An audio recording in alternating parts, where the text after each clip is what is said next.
What's up, everybody? I'm Brett Medlock here today with Andrew Baldwin. What's going on? Today we're going to be talking about Striker's Edge on the PlayStation 4 and PC.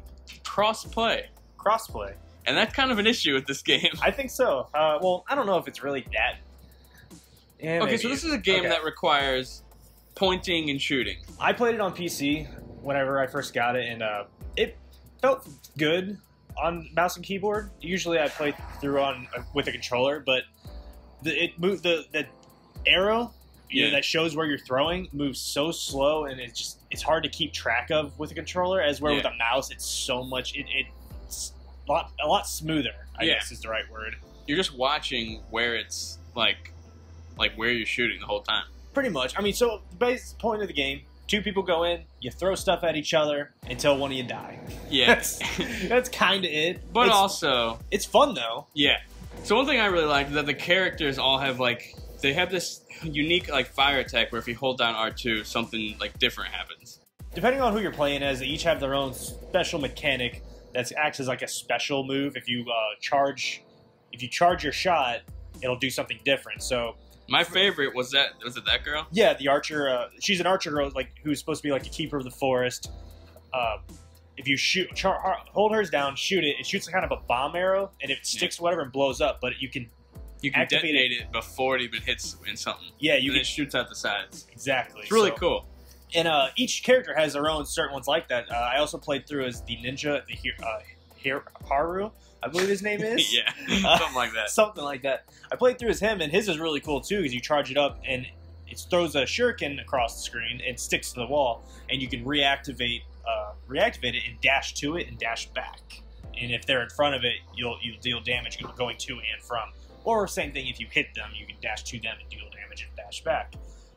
They all do have their own special mechanics like that, and it also turns out, I didn't actually realize this until I was looking it up, if they block, you can block and dodge. If you block successfully, you get a stat boost. Yeah. So certain characters get attack speed boost, certain characters get a defense, some get missing health back. So there's little things to each of them that makes them different enough to where it's fun to play as all of them. Try them all out.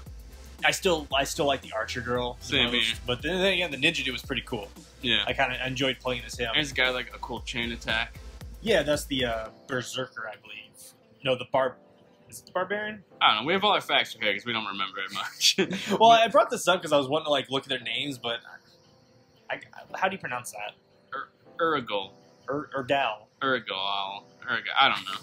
I don't know. But so anyway, back to what we're talking about.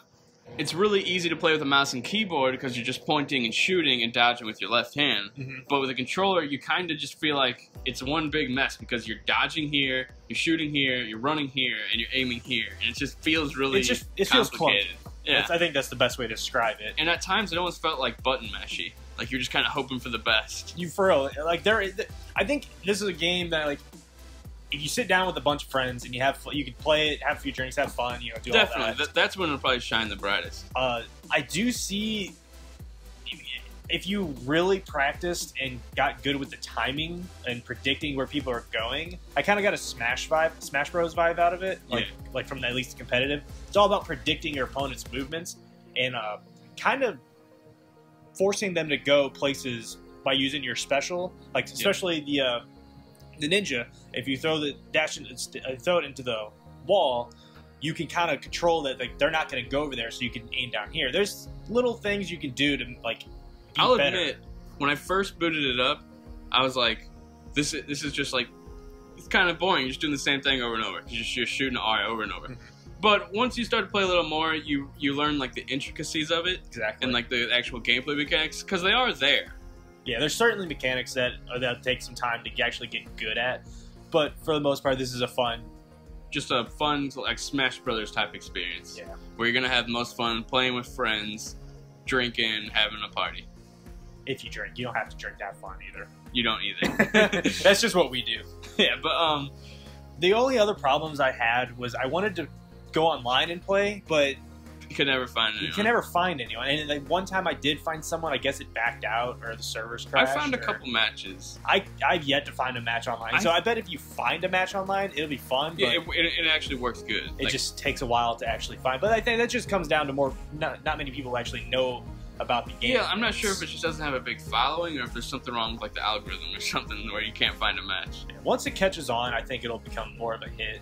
I hope it catches on because I feel like there's something here that has yet to be like tapped into when it comes to like a fan base and everything. It could have its own little like. I got lost on what I was saying. I love the art style. Yeah, the art style is really cool. It just feels like one of those retro games that you'd see in the arcade.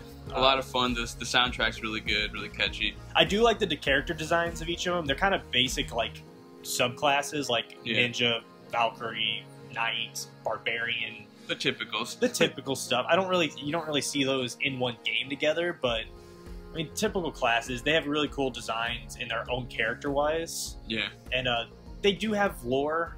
I really didn't get much into the lore. Yeah, like when it comes down to the story stuff, it really reminds me a lot of Rivals of Aether.